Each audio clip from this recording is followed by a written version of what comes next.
infection. Why do we need to sterilize an object? Because microorganisms are the agents of contamination, infection, and decomposition. Hence, it becomes necessary to remove them from materials and areas. Earlier, methods like salting, smoking, pickling, and exposure to sunlight was performed in order to achieve sterilization. So, let's see what the definition of sterilization is. It is a process by which all living cells, spores, and acellular entities are either destroyed or removed from an object or habitat. So what makes it different from disinfection?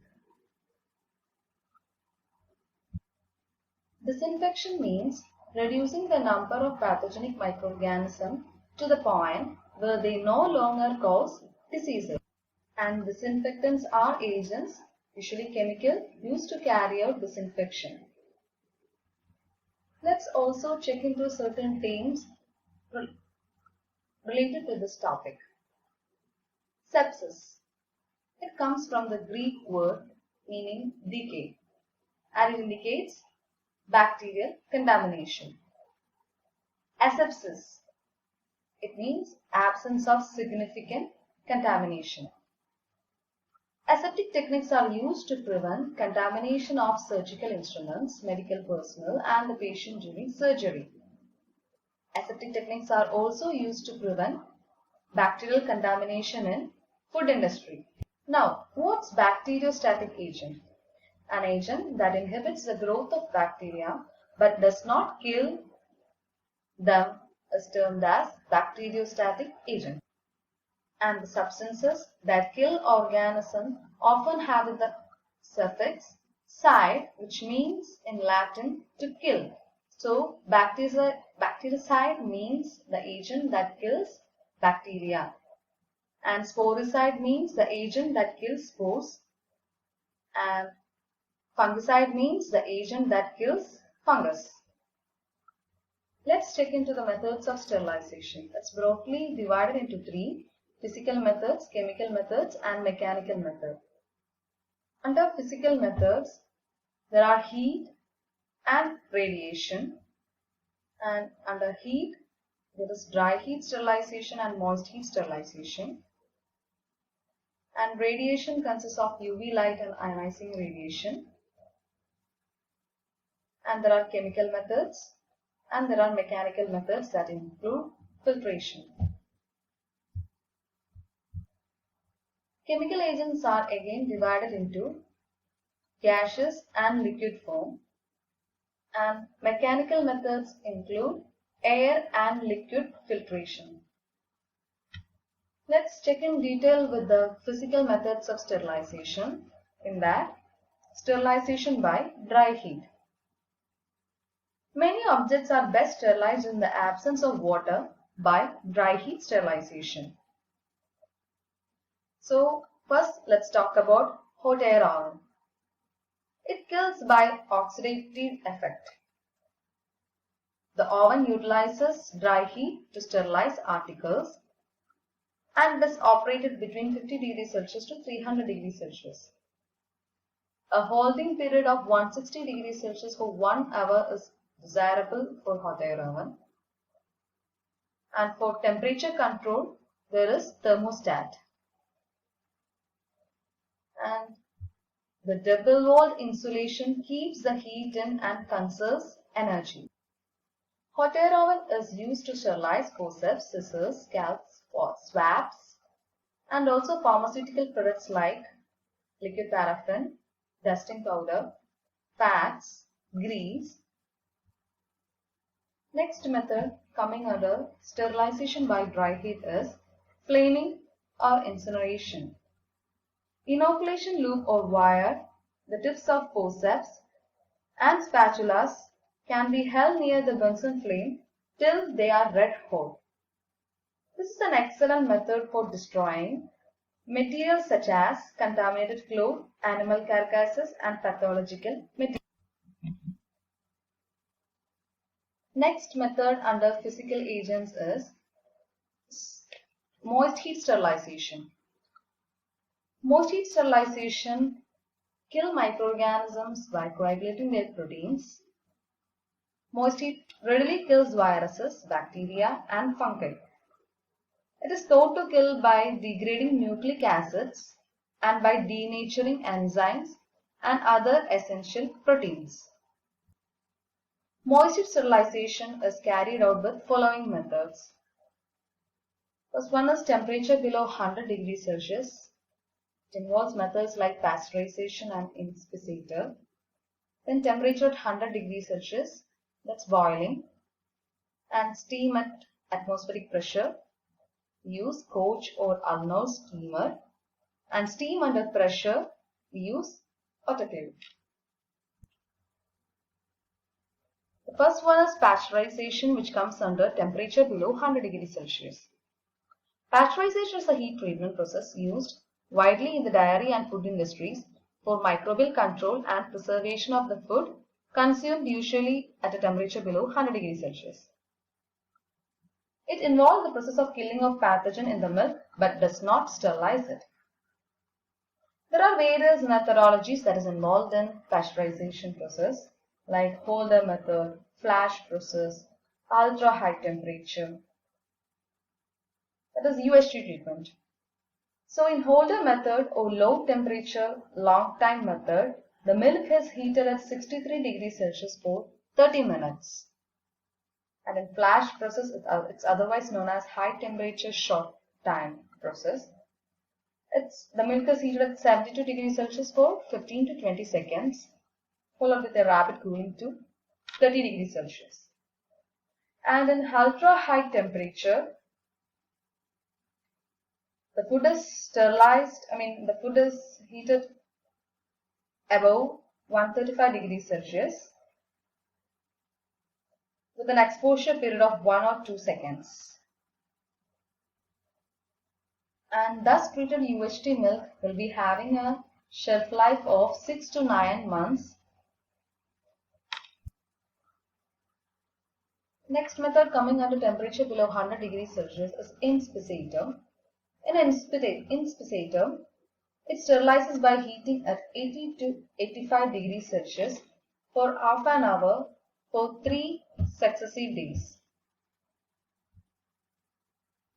It is used to sterilize media such as Launston-Jensen and Loeffler's serum. Next is temperature at 100 degrees Celsius. Previously, we will be talking about temperature below 100 degrees Celsius. So temperature at 100 degrees Celsius, we can use water bath for boiling, and it kills vegetative forms of bacterial pathogens. For viruses like hepatitis virus, it can survive up to 30 minutes of boiling, and endospores can survive up to 20 hours or more of boiling. So we have to boil it for extensive period of time.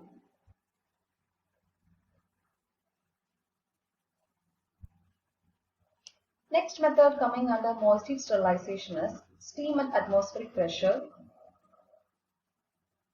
So we can use steam sterilizer or otherwise known as Koch or Arnold steamer. So the steam is generated using a steamer, and it consists of a tin cabinet like this, and it has a conical lid to enable the drainage of condensed steam. Perforated tray above ensures materials are surrounded by steam.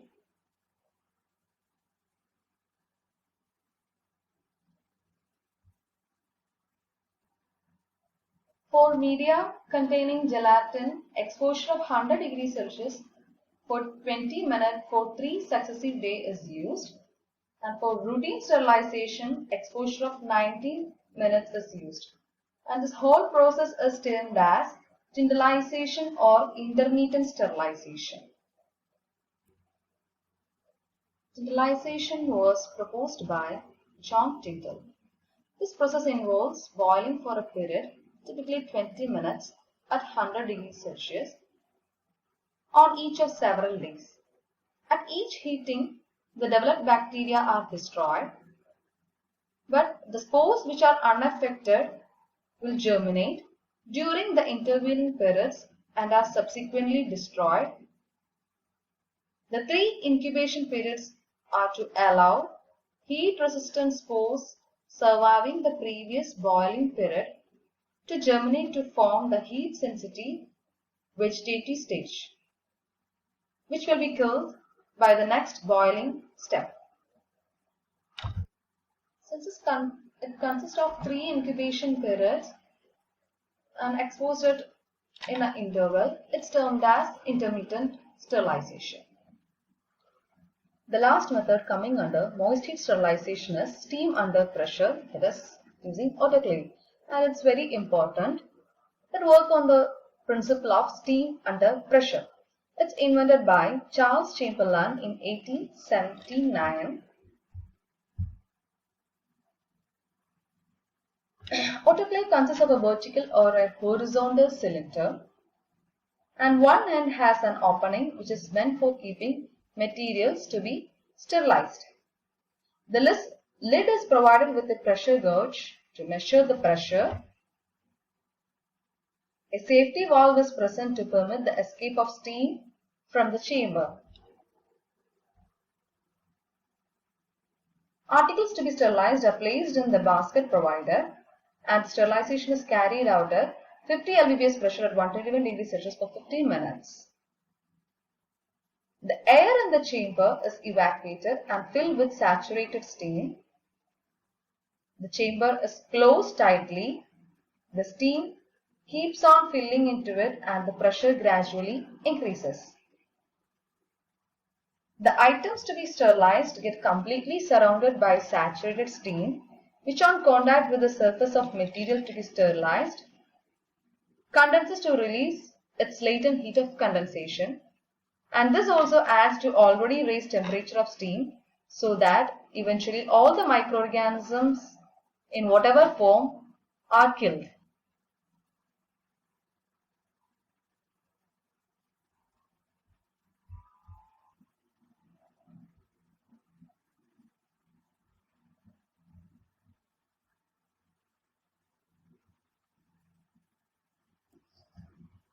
So let's see what are the advantages of this method.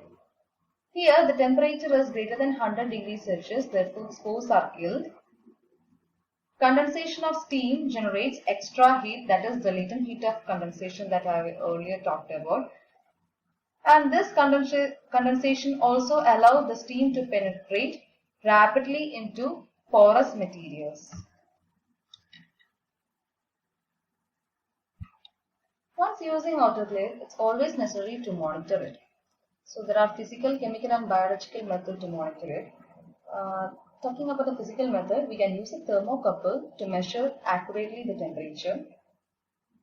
And for the chemical method, we can use autoclave tape or bronze tube. These are heat sensitive chemical that changes the color at the right temperature and exposure time. And coming to the biological method, spore bearing organisms such as Geobacillus xerothermophilus is added during the sterilization process and then cultured later to ensure that it has been killed. So if the organism survive means, or if we culture it and we see the organism means, the autoclave is not functioning properly. Okay. So if it has been killed means it's functioning properly, it's working properly. Now just check into the conditions influencing the effectiveness of these antimicrobial agents. There are certain factors influencing these antimicrobial agents. So the first one is population size. It's a general rule that a larger population requires a longer time to die than a smaller one. So even the time taken for this antimicrobial agent to kill a larger population will be more. including the quantity of the antimicrobial agents that need to be applied will also be more in this case. The second one is population composition. Bacterial endospores are more resistant than the vegetative forms when they are applied with the antimicrobial agents. And then younger cells are usually more readily destroyed than mature organisms. And some of the species are even able to withstand this adverse condition better than the others. For example, Mycobacterium tuberculosis, which causes tuberculosis, is more resistant than any other bacteria. The third factor is the concentration or intensity of an antimicrobial agent. The more concentrated a chemical agent or intense a physical agent, the more rapidly the microorganisms are destroyed. And in this, over a short range, a small increase in the concentration of antimicrobial agents lead to an exponential rise in its effectiveness. But beyond a certain point, if you are increasing the concentration, there is no significant effect in its killing rate. Sometimes the agents are more effective at lower concentration. For example, 70% ethanol is more effective than 95% ethanol because its activity is enhanced in the presence of water. And the fourth factor is duration of exposure. The longer a population is exposed to a microbicidal agent, the more organisms are killed. The fifth factor is temperature. An increase in the temperature at which a chemical acts often enhances its activity. And the sixth factor is local environment. The environmental factors that is surrounding it may either offer protection or aid in its destruction. For example, heat kills more readily at an acidic pH. When we are treating against a particular microorganism, the presence of acidic pH enhances the effectiveness of the heat method that is used. A second important environmental factor is organic matter, which can protect microorganisms against heating and chemical disinfectants. So the presence of organic matter is also having a significant effect on the effectiveness of antimicrobial agents that we are using. So now just we will check into certain terms to determine the effectiveness of heat. The first one is thermal dead point. It's otherwise known as TDP. It's defined as the lowest temperature at which a microbial suspension is killed in 10 minutes. Next one is thermal death time, TDT. This is the shortest time needed to kill all organisms in a microbial suspension at a specific temperature and under defined conditions.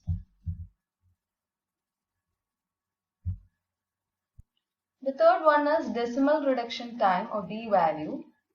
The decimal reduction time is the time required to kill 90% of the microorganisms or spores in a sample at a specified temperature. D-values are used to estimate the relative resistance of a microorganism to different range of temperatures. The last one is F-value.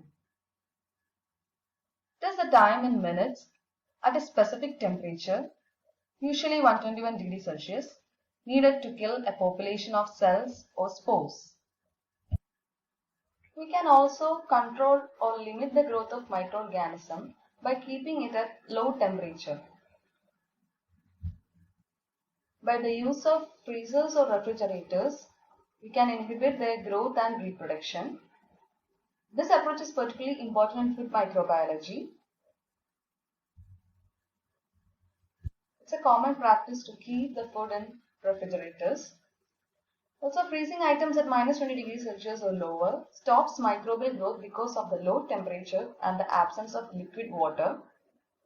Some microorganisms will be killed by ice crystal due to the presence of ice crystals because it leads to the disruption of cell membranes of the microorganisms.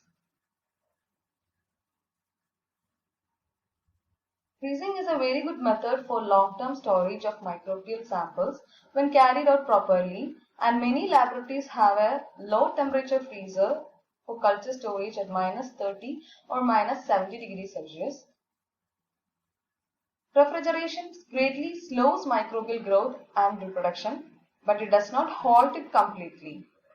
The microorganism, when it gets a favorable condition, they can often grow back. Even if we are refrigerating the items, we cannot say that it's fully safe because it can be ruined by the growth of psychrophilic and psychotropic microorganisms, particularly in the presence of water. Because these psychrophilic and psychotropic organisms are the organisms that mainly grow in low temperature, just like Bacillus, Pseudomonas. They can survive in the low temperature. So there are chances that these refrigerated items get ruined. So because of this reason, refrigeration is a good technique only for shorter term storage of food and other items. Topic under physical agents is radiation. There are two types of radiations used. First one is non-ionizing radiation, for example UV rays. These are electromagnetic wave rays with longer wavelength. They are absorbed as heat and they are used in rapid mass sterilization of pre-packed syringes and catheters.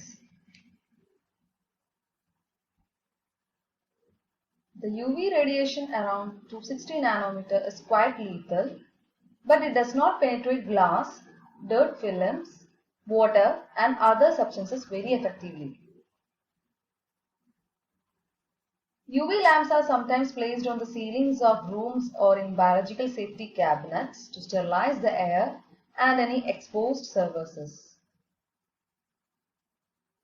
Since this UV radiation burns the skin and damages eyes, people working in such areas must be careful about it. And the next one is ionizing radiations. For example, X-rays, gamma rays, cosmic rays. These radiations have a high penetrating power. So when using, there is no appreciable increase in the temperature. So this is termed as cold sterilization. Since there is no increase in temperature, this particular type of sterilization method is termed as cold sterilization or gamma radiation sterilization. Ionizing radiation is an excellent sterilizing agent and penetrates deep into objects, unlike UV radiations, and it will destroy bacterial endospores and vegetative cells. And it is used to sterilize plastic syringes, catheters, grease fabrics.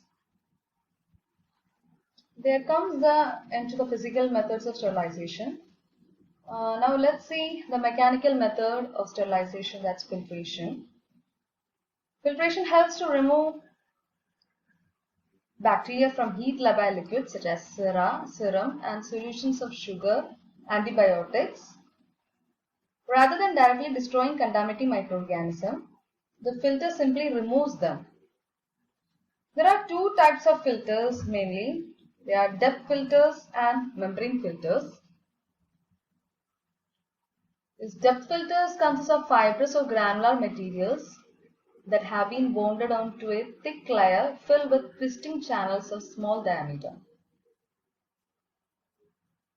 In this, some examples of depth filters are candle filters, which is widely used for purification of water.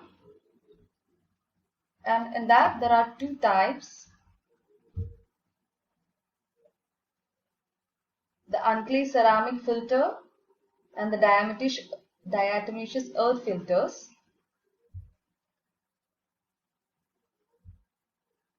And there are asbestos filters, for example seeds filter, asbestos disc.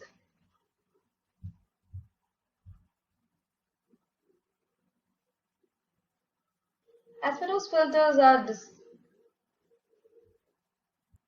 are disposable single-use discs. They have a high absorbing tendency but they are carcinogenic. Next example of depth filter is sintered glass filter.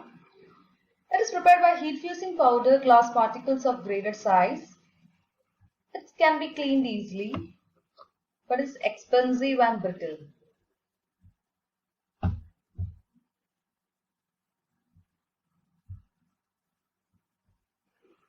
The next type of filters are the membrane filters. So these membrane filters have replaced depth filters for many purposes. These circular filters are porous membranes, and it's a little over 0.1 micrometer thick. It is made up of cellulose acetate, cellulose nitrate, polycarbonate, polyvinylidene fluoride, or other synthetic materials. A wide variety of pore sizes are available for these membrane filters, but the most widely used ones are 0.2 micrometer in diameter. And they are used for water purification and analysis, for sterilization and sterility testing.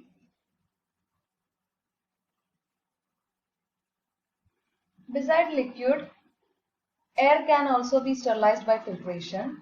For example, the surgical mask we are using and the cotton plugs on culture vessels that let air in but keep the microorganisms out. And other important examples are laminar flow biological safety cabinets or LAF, which employ high efficiency particulate air HEPA filters. It's a type of depth filter to remove 99.97% of 0.3 micrometer particles. This safety cabinets force air through HEPA filters and then project a vertical curtain of sterile air across the cabinet opening. This protects a worker from microorganisms being handled within the cabinet and prevents contamination of the room. So these are employed in every research labs, industries, pharmaceutical industries, or anywhere a sterile working surface is required, we have to employ a LAF. So we concluded with the physical agents and the mechanical methods of sterilization. The physical agents involve the heat treatment that involve dry and moist heat sterilization, and the radiation, which included ionization and non-ionization radiation, and the mechanical methods include the filtration of air and liquids. And now we can talk about chemical agents. So physical agents are generally used to sterilize objects, whereas chemicals on the other hand are more often employed in disinfection and antisepsis. And also chemicals are also employed to prevent microbial growth in food. Although the chemical must be toxic for the infectious agents, it should not be toxic to people or corrosive for common materials. Chemotherapeutic agents are the chemicals that can be used internally to kill or inhibit the growth of microbes within the host tissues. They can be used internally because they have selective toxicity. That is, they will be only targeting the microbe, and there will be relatively little harm to the host. Most used chemotherapeutic agent is antibiotics. They are the chemicals synthesized by the microbes that are effective in controlling the growth of bacteria. Chemical agents act by protein coagulation, disruption of the cell membrane, removal of the sulfhydric groups, and by substrate competition. So by this methods, they will be nearly damaging the microorganisms that is present in the surface. So now just have a look at the common chemical agents that being used for sterilization. The first one is alcohol, that is ethanol or isopropyl alcohol, that is frequently used, but it's not having any action on the spores. It will be only effective against the vegetative phase, and the concentration recommended is about 60 to 90% in water. And it has been used as a disinfecting agent for clinical thermometer, for the disinfection of the skin. The next one is aldehydes. It includes formaldehyde and glutaraldehyde. They're highly reactive molecules that combine with nucleic acids and proteins, and they inactivate the organism, probably by cross-linking and alkylating molecules. They are sporicidal and can be used as chemical sterilants, and it is used to disinfect hospital, laboratory equipment. And is also effective. This glutaraldehyde is also effective against tubercle bacilli, fungi, viruses.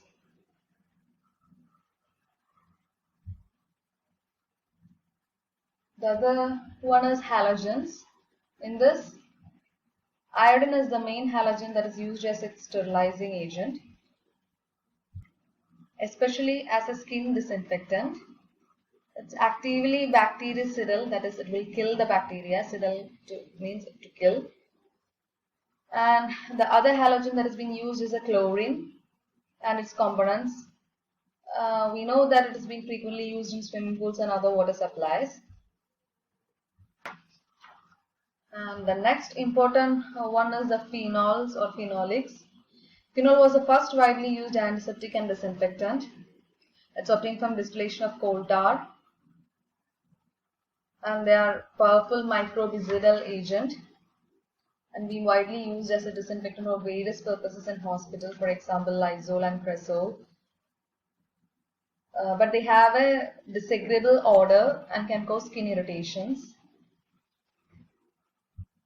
And there are also a few sterilizing gases. The first one is ethylene oxide. It's colorless and highly penetrating gas with a sweet ethereal smell. It's microbicidal and sporicidal. And it's killed by combining with cell proteins. It rapidly penetrates the packing material, even the plastic wraps.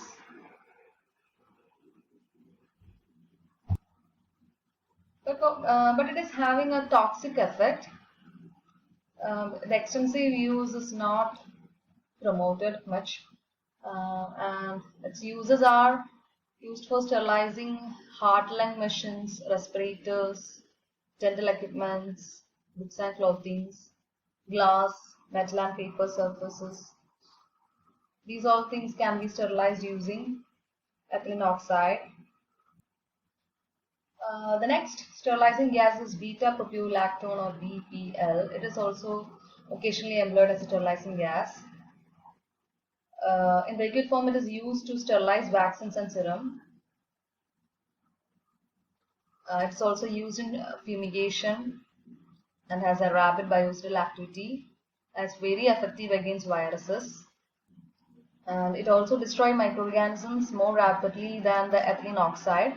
But one of its disadvantages is that it does not penetrate materials well and it can be carcinogenic.